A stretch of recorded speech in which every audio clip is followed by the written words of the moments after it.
assez dramatique. Et donc, pas partout, pas dans l'ensemble des établissements scolaires.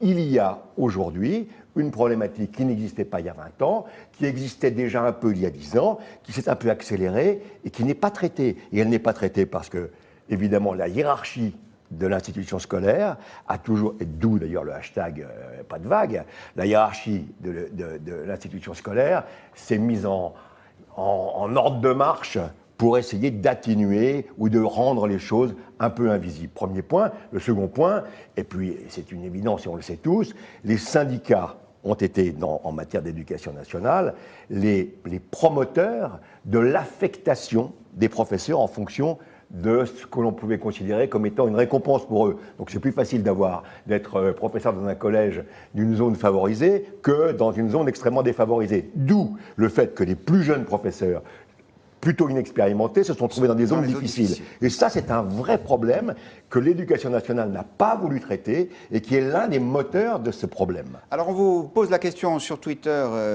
chers internautes qui êtes en train de suivre notre émission.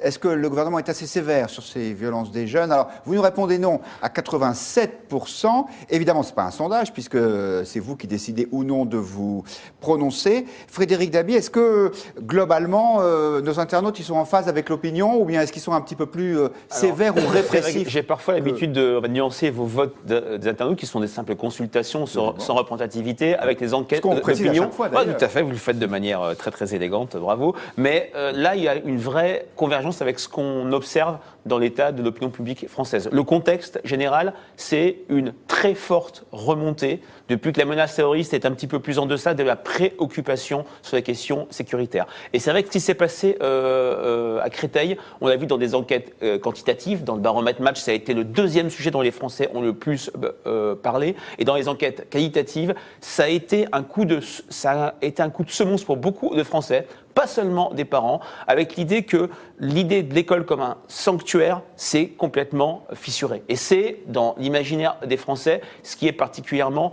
notable. Alors, de ce point de vue-là, le report du plan au 15 décembre, le fait que le gouvernement dise non à toute une série de mesures, peut être interprété comme une sorte de spectacle de l'impuissance du gouvernement sur ces questions. D'un côté, l'opinion est extrêmement sévère. De l'autre, ce qui est assez intéressant, c'est que aussi bien Mme Belloubet que Christophe Castaner reprennent les refus du gouvernement socialiste de l'époque, notamment Christiane Taubira, de suppression des allocations familiales et d'abaissement de la majorité